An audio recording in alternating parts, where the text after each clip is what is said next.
coisa, mas entrou. Nossa, que nem disse uma vez o Jô Soares, a informática veio para te ajudar a resolver aqueles problemas que você não tinha antes dela. É mais ou menos isso. Silvana, seja bem-vinda. Ana, tecladista. Tadeu, como é que anda o alto, Tadeu? Tudo bem com vocês? Então, dando continuidade ao assunto que é, se livre do papel. Leia, mas depois se desfaça disso. Não precisa ficar preso à leitura, certo? Eu é que estou preso a um computador que não me faz o que eu quero. Então, quando eu comecei aqui, eu sempre te digo de quem eu recebo apoio. Eu recebo apoio do Estúdio Esmaga, microfones maravilhosos, hein, Carlão? Muito obrigado. Academia Omni, Companhia do Tapete, né? Do meu mentor na web, Jorge. Lojas Plunder, gente, que teremos novidades com a Loja Plunder, um apoio excepcional que é feito pelo André. Vocês verão novidades, futuramente novidades das boas, né? Aí, da Igreja 81 IEC. Então, só gente legal, gente boa, da maior qualidade. Meus alunos, meus amigos queridos, aí apreciando. Salve, meu povo. Então, como é tradição, quarta-feira, 20 horas, eu falando as minhas coisas interessantes, inteligentes e abobrinhas, misturadas com um pouco de música. Eu tive um problema para baixar a música, mas agora eu vou fazer um som para vocês. Hoje, então, eu fiz algumas coisas.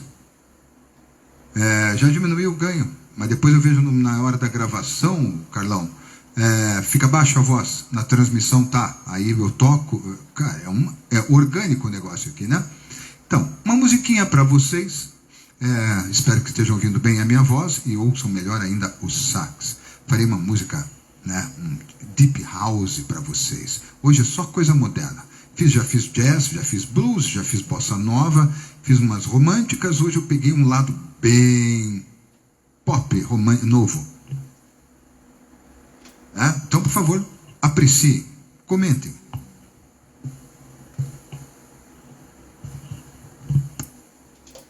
Primeira música.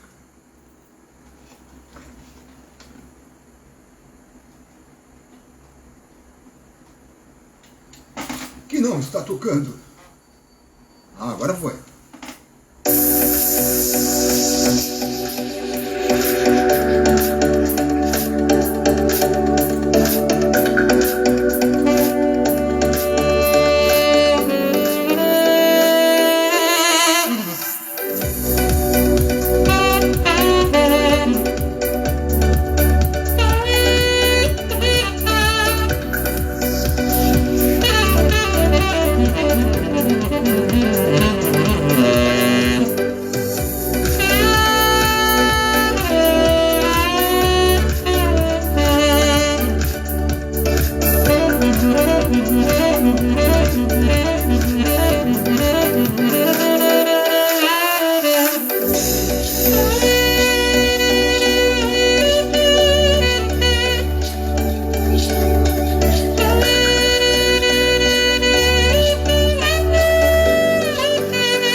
Fiz uma música bem moderna, que faz muito sucesso nas baladas, eu não sei o nome dela, e o pessoal mais dos dancing adoram.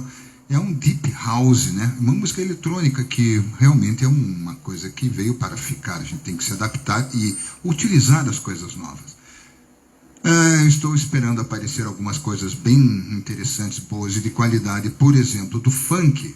Mas até o momento não consegui achar. Se alguém tiver alguma ideia, por favor, me passe. Eu gostaria muito de utilizar isso, porque também veio para ficar. O que eu ando abismado ultimamente é com o eletrosertanejo. Não desce. Isso não desce aqui. Não está descendo, gente, de jeito nenhum. Assim como outras cocitas. Então, eu pus uma base aqui que eu acho que eu já toquei com vocês. Ali estava dizendo um tom, mas quando eu fui tocar não era naquele tom. E eu achei o tom de ouvido instantaneamente. Esse tipo de coisa tem a ver com o formato do instrumento que eu toco. Se ele fosse um teclado, eu sentiria da esquerda para a direita grave para agudo, agudo para grave.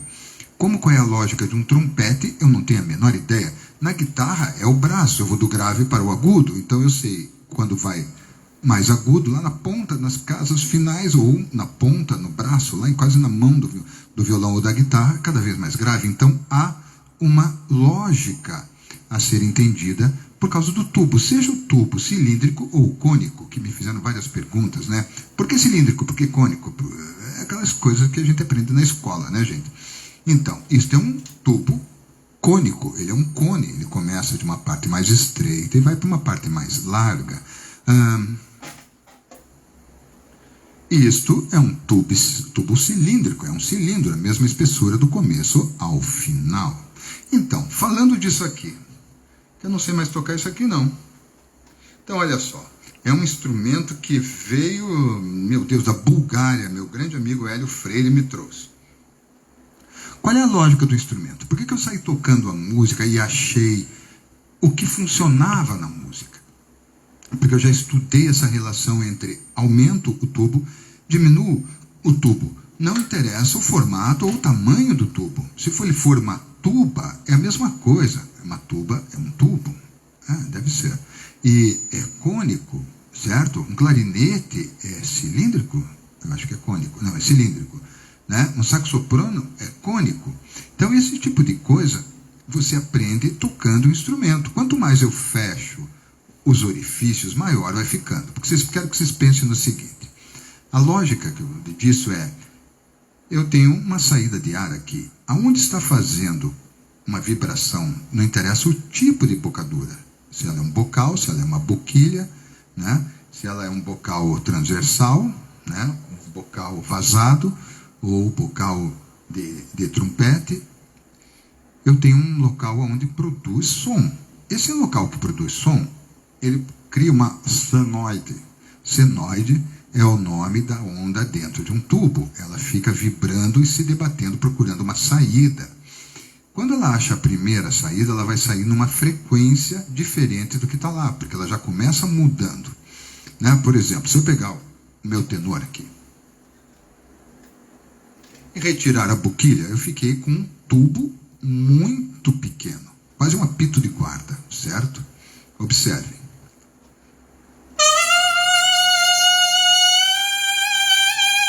É um som agradável, né? Eu diria assim, realmente romântico, né? Quanto mais eu pressiono ou não a palheta contra o tubo e deixo passar o ar, ela produz som. Se eu já ponho a minha mão como câmara,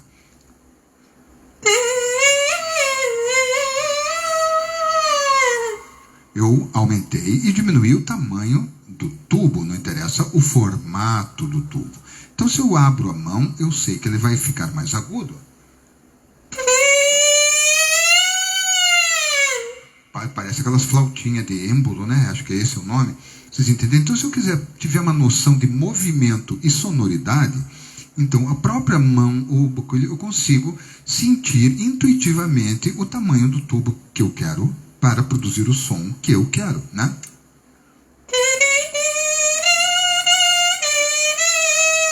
Foi a pior asa branca que eu já toquei, mas fez lembrar, né?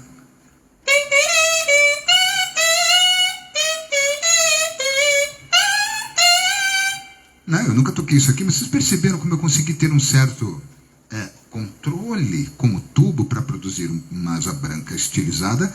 E parabéns para você. A partir do momento que eu coloco um pequeno tubo ligado num tubão, ele vai produzir um sonzão muito mais grave por causa do tamanho do tubo, né? Mas nesse mesmo tubo eu tenho um controle, tanto com harmônicos e tudo, em que eu consigo produzir notas bem graves. A nota mais grave sem o joelho é um si bemol, um lá sustenido. Dá para botar o joelho na campana aqui assim, tapar, vai fazer um lá. É outro assunto. E eu posso fazer uma nota super aguda, né? Porque eu tenho um controle da embocadura e das posições e eu sei como funciona esse tubo. Se eu tiver um tubo búlgaro, que é uma flauta búlgara, que eu não sei como é que toca mais,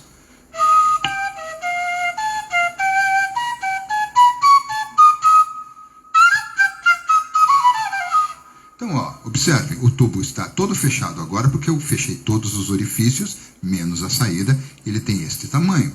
Então, se eu fecho,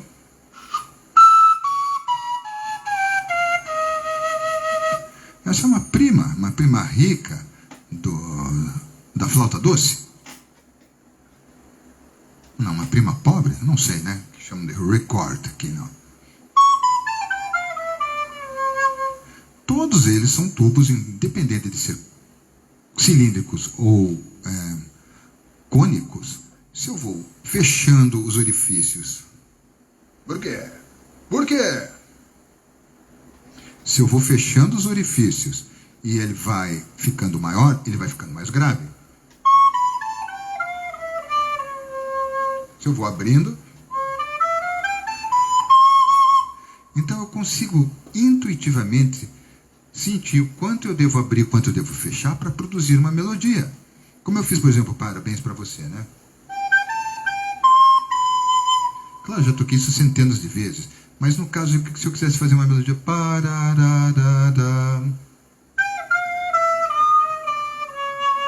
eu sei como, é mais ou menos o que eu cantei, né? Eu sei como me comportar com os meus dedos para produzir esse som, aumentando o tamanho do tubo ao fechar os orifícios, ou diminuindo o tamanho do tubo para fechar os orifícios. Seguindo esses mesmos passos, eu tenho uma flauta transversal, que é um tubo cilíndrico, do mesmo jeito, como eu falei no outro dia. Então...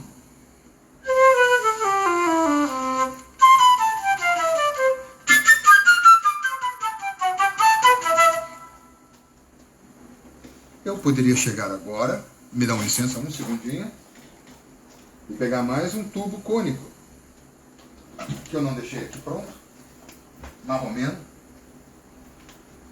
que é um dos meus tubos favoritos, que é o sax soprano. Então, na mesma lógica, há uma produção de som num local com a boca, e eu vou fechando os orifícios. Só que aqui os buracos, como são tão grandes, meus dedos não conseguiriam fechá-los.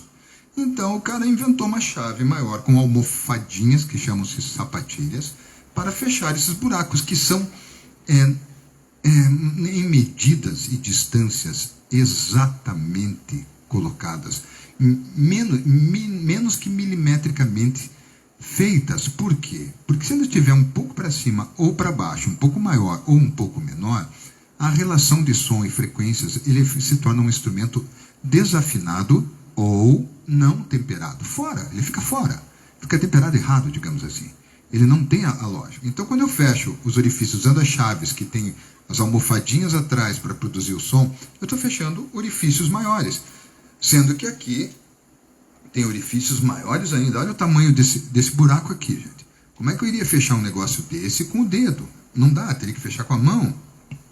Como é que eu vou tocar? Então, as chaves, as sapatilhas, que são as almofadinhas, foram com os anos sendo desenvolvidas, né? Isso há 500 anos para cá, né? Eu diria que teve um grande francês que fez uma mudança nessa história lá pelos anos 1700, 800.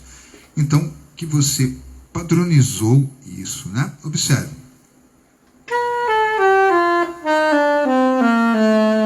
Eu fui fechando os buracos, ele foi ficando grave.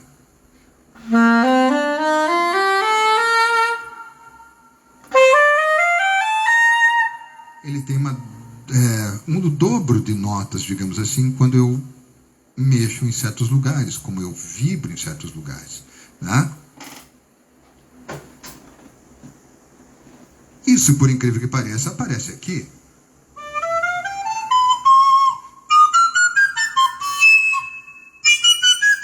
Né, pela frequência de harmônicos. Eu não sei tocar isso aqui para terceira, oitava, não tenho a menor ideia de como é que faz. Aqui eu sei.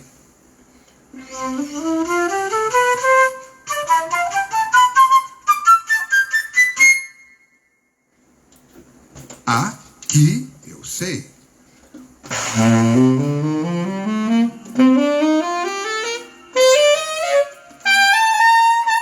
Então pode ver, eu comecei com uma nota super grave e fui parar numa região super aguda, 3 oitavos. A quarta oitava não vou nem tentar, eu só sei uma ou duas notas.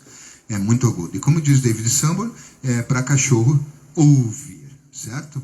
Então, voltando ao assunto. Quando eu sei manusear esses tubos para um lado ou para outro, eu sei produzir um som mais grave com distâncias grandes ou pequenas.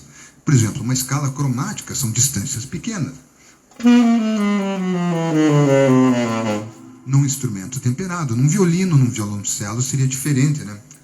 Eu não sei fazer para cima, para baixo, eu só acho que só sei fazer. Vocês perceberam? Foi escorregando em vez de saltitando entre as frequências. E isso porque daí ele deixou de ser temperado. Ele não tem, ele não foi feito com um gabarito de distâncias exatas para produzir aquela afinação.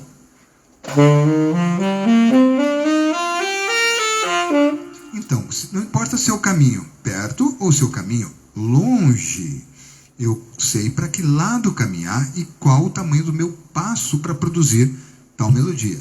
Então, aquela música house deep em si bemol, que não era si bemol, e eu saí fazendo, o que eu fiz? Eu achei uma lógica entre a sequência de notas que meu ouvido indicava que estavam funcionando. Como assim? Eu toquei uma nota que estava dentro. Lembro daquela live, aquela aula? Notas que eu sinto que combinam, então vou montando um quebra-cabeças.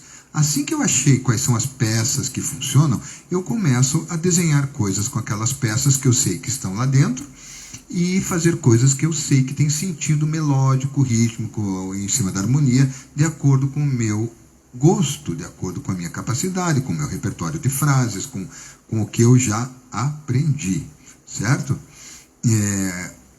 Dentro dessa ideia, olha só, eu vou botar uma outra música aqui, do mesmo estilo, gente. Eu não sei o tom dessa música.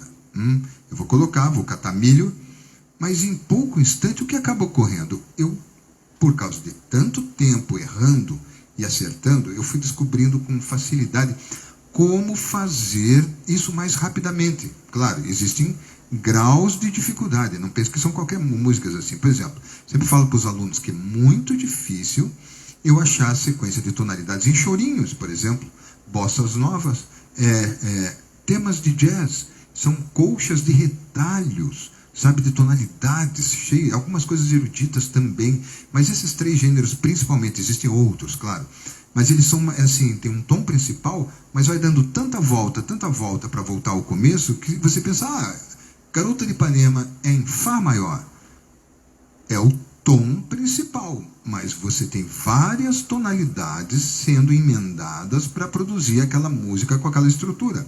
Espero que tenha entendido. Né? Então eu colocarei uma música aqui e vou sair tocando. Espero não errar tanto. Mas olha só, vou dar o exemplo de como estou procurando, depois vou dar outros exemplos com a mesma base. Observe.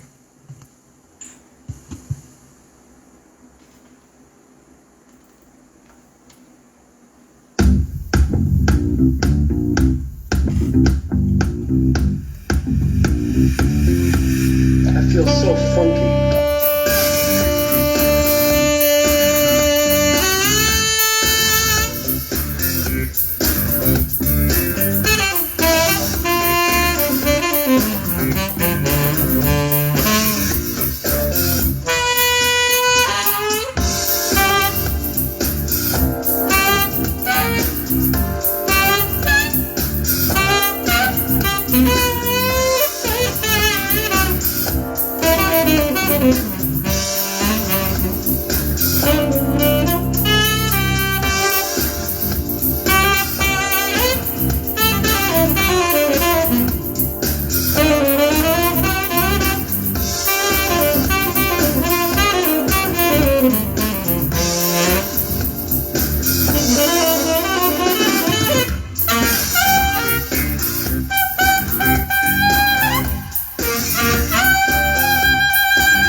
observaram que uma boa parte foi dentro, e o começo, a primeira nota eu já fui dentro da música. Como é que eu sabia? Eu não sabia, eu senti. Então eu corri o risco de acertar ou errar. Eu colocarei de novo, e agora colocarei notas que não podem estar ali, ou não deveriam estar ali dessa maneira. Qualquer ouvido, até o menos treinado, o mais leigo, que não estude música, vai perceber a diferença.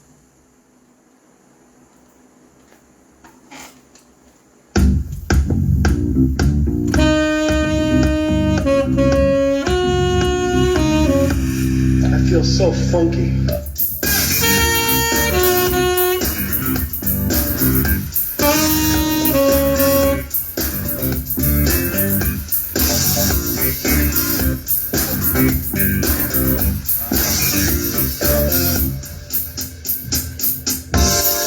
Então, olhem só.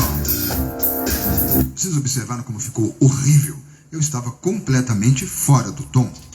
A maneira que eu fechei o tubo, que eu escolhi fechar com as chaves, eu não senti, eu usei chaves que não deveriam ser usadas. Então não interessava se eu ficava mais agudo ou mais grave, eu estava fora da receita que combinava com aquelas notas, aqueles acordes. Então quando você tem um acorde, por exemplo, o acorde quer dizer as notas que você toca junto, podem ser 3 notas, 4 notas, 5 notas, num piano, simultaneamente. A partir do momento que eu faço essas notas em sequência, né? Uma de cada vez, não todas juntas, eu estou fazendo um arpejo. Então, quando eu tenho um arpejo de dó, por exemplo, no tenor,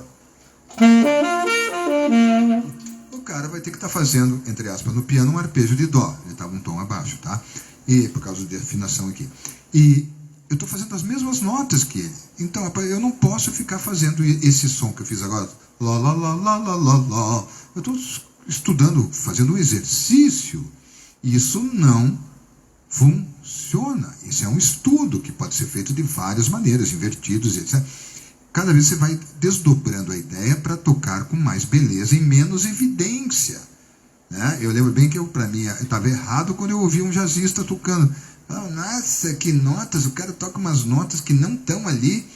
Para mim tinha que ser o óbvio, o quadradinho. Lá, lá, lá, lá, lá, lá, lá. Música canto gregoriano, sabe? Tinha que estar medieval dentro.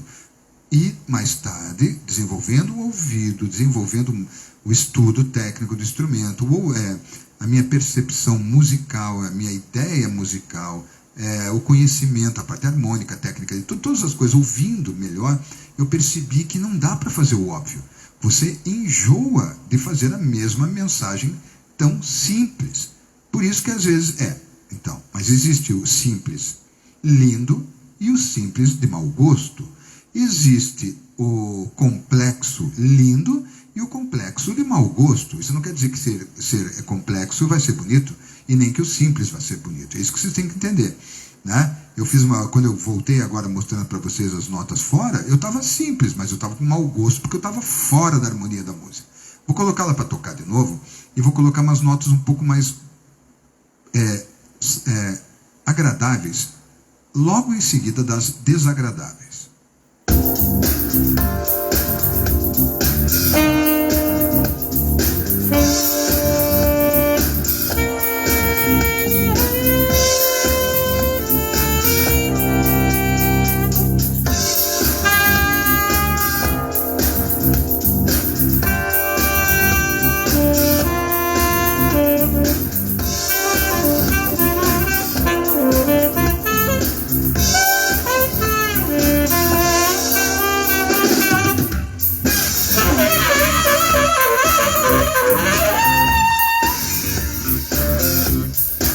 Então, eu fiz umas coisinhas bonitinhas, arrumei as notas e fiz uma esbórnia no final. Essa esbórnia pode ser agradável para quem gosta e pode ser muito chocante para quem não gosta. Eu não sei o que eu achei daquilo ali. Depois comentem comigo. Então, a ideia do tubo. A ideia do tubo eu sei como manusear os buraquinhos, os buracões, as chaves, para produzir um som que me agrade. Ou um som que eu lembre, ou um som que eu já estudei, ou algo que eu sinta. Entendem? São várias maneiras de você encarar a mesma coisa. eu posso estar tocando uma coisa bem simples com notas longas, como eu fiz um pedaço dessa última base. Vocês perceberam? Então ela fica bem legal, é um funk. Mas eu posso, como ela está aqui, parece que é Lá menor, para mim, fazer só a escala.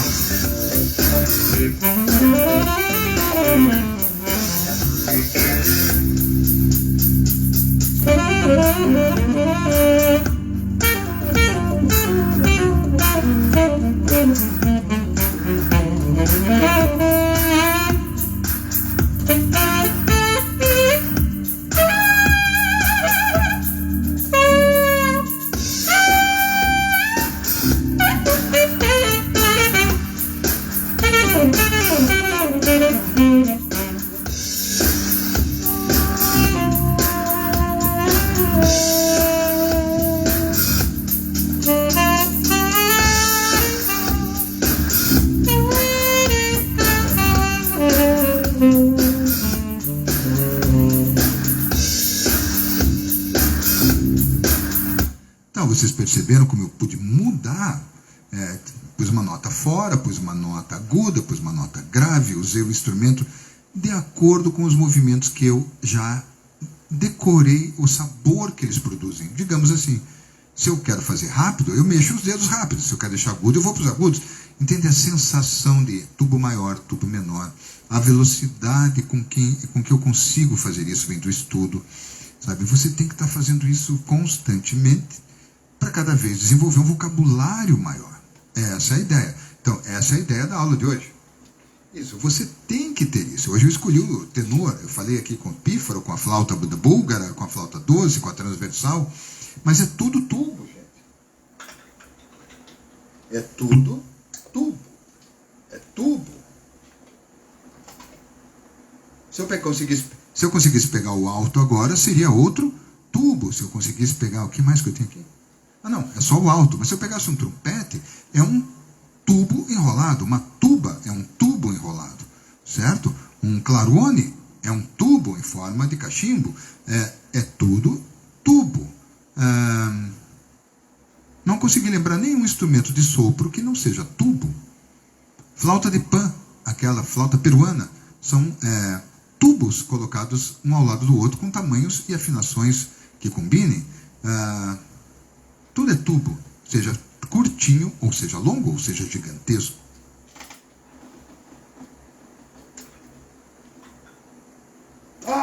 Quanto tubo. Então, para quem é curioso e gosta de saxofone, veja Saxofobia, com PH no YouTube, do italiano, que eu não vou lembrar o nome agora, e ele mostra duas dezenas, eu já falei disso, umas 2 dezenas de saxofones dos últimos 180 anos. Mais ou menos isso. Né? Saxofones com pisto, tipo pistão, trombone, com vara, com 2 corpos, com várias coisas. Tem um saxofone chamado saxofone subcontrabaixo. Gente, ele não caberia aqui para mostrar para vocês. O tamanho dele deve dar uns 15 desse daqui emendado. Ele deve ter uns 2 metros de altura e 2,5 metros. Que nem diz a minha filha, ele tem som de pum, de tão grave, né? Eu não consigo nem imitar a gravidade daquele som. Então vai de gosto, mas é tubo. Então, este tubo, que é o saxofone, é um dos tubos mais agradáveis, mais comerciais, que mais faz sucesso. Se ele não fizesse esse sucesso, eu morreria de fome, né? Porque é muito agradável o saxofone ao ouvido de uma grande maioria das pessoas. Tem gente que não gosta, tem gente que adora trompete. Eu adoro trompete, principalmente trompete com surdina. Miles Davis, eu sou fãzaço. Fluger, que é um trompete mais... Nossa, eu acho a coisa mais maravilhosa. Já pensei em me meter a besta em tocar aquilo. Desisti. A lógica do tubo ali é muito mais complexa. O clarinete é mais complexo, certo? Então eu considero a lógica da flauta transversal, da flauta doce, do saxofone muito óbvia para mim, porque eu comecei por eles, eu sinto isso. Então, durante aulas e estudos, eu tento desenvolver isso com os alunos, a sentir o quanto você deve apertar para fechar ou soltar para abrir o tubo para produzir o som que está lendo o som que você está lembrando, o som que você está ouvindo. Né? Foi o que eu fiz nessa música agora, eu não sabia a tonalidade. Espero que vocês tenham gostado desse assunto. Né? Esse assunto é bem interessante para quem quer tocar de ouvido, ou intuitivamente, ou por cópia, como falam. Né? Porque quando eu aprendo a dominar meu instrumento, e vou do grave até o agudo, eu sei o que eu quero que seja, qual é o resultado que eu quero que saia. Né? E eu posso fazer, que nem fiz na última música, eu posso mudar para notas próximas, abrindo gradativamente um dedo, como eu posso fazer um salto, né? Eu posso fazer um salto, estou fechado até aqui e abro esses 6 dedos de uma vez só. Na verdade, isso aqui é uma nota dó, um dó do tenor, e fui para um si, fiz um intervalo de sétima, eu pulei, eu produzi um salto que eu saí de uma nota grave para uma outra bem mais aguda. Né? Se eu abrisse apenas o mindinho, eu iria de um dó para um ré. Pode ver, eu fiquei na mesma região, muito próximo. Se eu pegar aqui esse fechado e com a mão esquerda apertar uma outra chave aqui, ela vai abrir uma chave lá. Então observe, está fechado aqui, fechou aqui, e eu apertei uma lá em cima que abriu uma chave logo do lado da outra. Então a distância da sonoridade vai ser bem curta, uma nota bem próxima da outra. Certo? Se isso foi cromático, foi meio tom, eu posso fazer toda uma sequência cromática.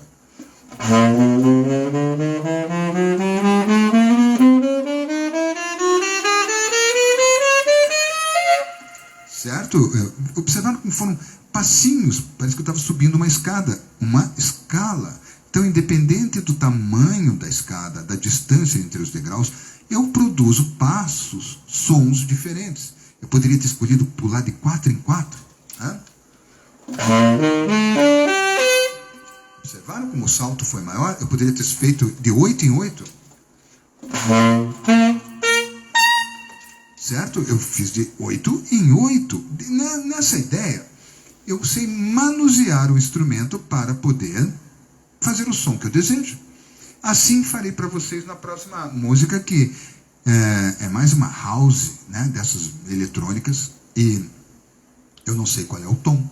Então eu vou começar sondando, fazendo notas. Observem que tem notas que vão ficar dentro, bem agradáveis, e notas que vão ficar fora, desagradáveis.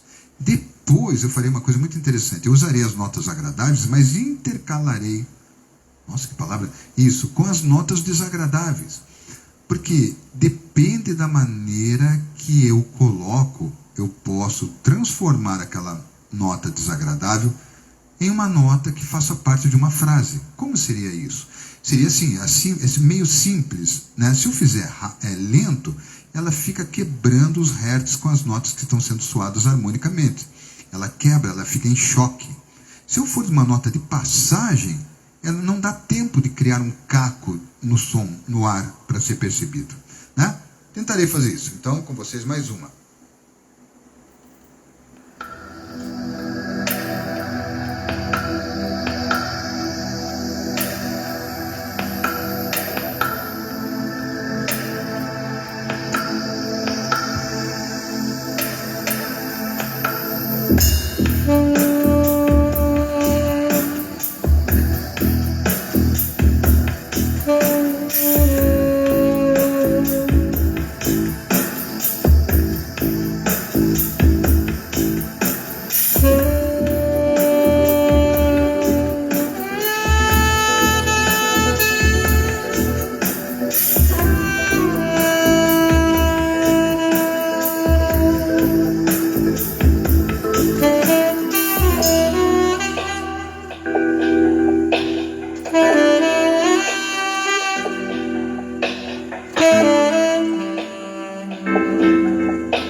Repararam então que teve momentos bem legais e teve momentos em que não soou legal.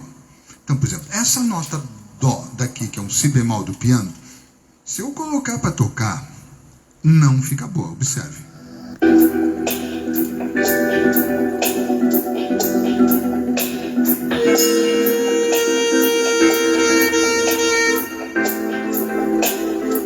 Se eu tiver uma certa malandragem,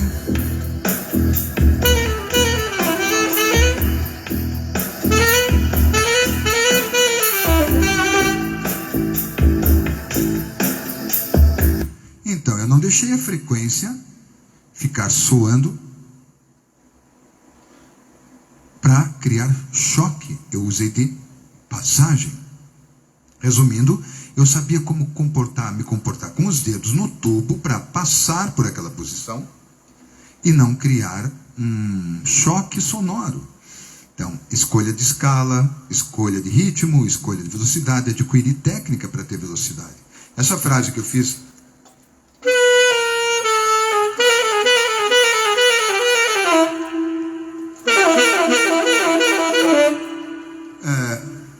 há 192 anos atrás, não sairia desse jeito. Eu tive que estudar. Por isso que a sequência de estudos em leitura, método, técnica, absorvidas, com metrônomo, etc. Tudo aquilo que a gente tem falado ajuda muito a você saber como se comportar, porque elas você consegue perceber quando vai, né?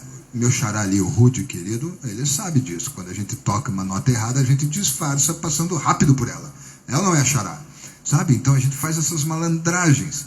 E é coisa que a gente vai aprendendo somente quando amadurece musicalmente, certo? Então, agora eu vou tocar essa última que eu fiz de uma maneira um pouco mais gostosa, um pouco mais longa, para fechar a live. Espero que vocês tenham gostado das dicas. Para quem chegou agora, para quem não assistiu, para quem vai assistir depois, então, o vídeo ficará salvo no Instagram, no Facebook e no YouTube, certo?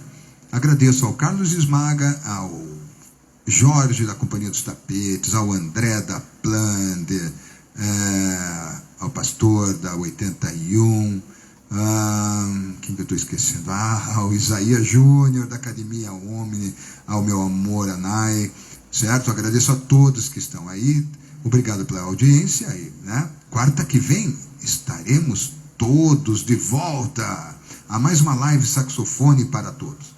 Então farei uma pequena viagem até Alpha Centauri, com essa última música aqui que eu gostei muito, já vou colocar no meu repertório para tocar nesses lugares mais modernos, né? Porque o mais interessante, gente, é você poder migrar de gênero. Eu adoro, amo de paixão Bach, seus minuetos, suas fugas e suas composições. Acho Bach absurdamente, Johann Sebastian Bach, genial, assim como Mozart, assim como outros, né, da música erudita, clássica, seja barroca, seja tanto faz. Amo jazz de paixão, seja nacional ou importado. Sou fãzaço do Coltrane, Charlie Parker, principalmente Michael Brecker. Mas, gente, como não amar Hermeto Pascoal, Carlos Malta? Nossa, gente, então são universos que não se chocam. É tudo música, música é paz, com exceção de alguns funks, tá? E a ideia é que você realmente saiba passear um pouco para lá, um pouco para cá, porque você aprendeu a mexer o tubo com uma lógica de sequência de dedinhos e chaves misturadas que produzem esse som. Essa foi a dica de hoje, a aula de hoje. Espero que todos tenham gostado. Então fecharei com esse som maravilhoso desse backtracking que eu baixei hoje para isso, e eu consigo manusear as chaves de acordo com a minha vontade. Claro, eu gostaria de saber manusear, como por exemplo, como Chris Potter e Michael Brecker, né? Mas eles têm 195 mil horas de voo, a mais do que eu, no mínimo. Então a gente continua voando para ver se chega lá. Muito obrigado a todos. Farei um pouco desse som maravilhoso, dessa música, e assim eu já salvo mais um vídeo bem feito, acho. E aguardo vocês na quarta que vem. Se houver alguma mudança de horário, eu avisarei, ok? Um abraço para todos e muito obrigado. Divulguem, curtam, por favor, se inscrevam nos meus canais Raul Valente, Saxofone para Todos, Instagram, Facebook e no YouTube. Preciso de seguidores e inscritos no YouTube. Eu quero começar a fazer as lives por lá, mas ainda não consigo, tá? Então, por favor, se inscrevam, comentem, critiquem, espalhem, falem dessa live. É bem interessante, tem momentos bons, falem para as pessoas que gostam de saxofone. Alguma coisa deve agradar algumas pessoas, outras nem tanto, mas a maioria eu sei que gosta. Muito obrigado, e aí vem o som para vocês.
Muito obrigado, pessoal. Boa noite. Meu vizinho deve estar com uma arma aqui na porta, aqui, então eu vou ter que parar.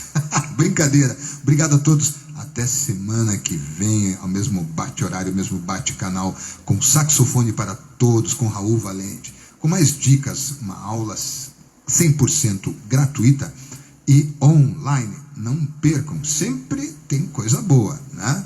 Gostem ou não. Muito obrigado, gente.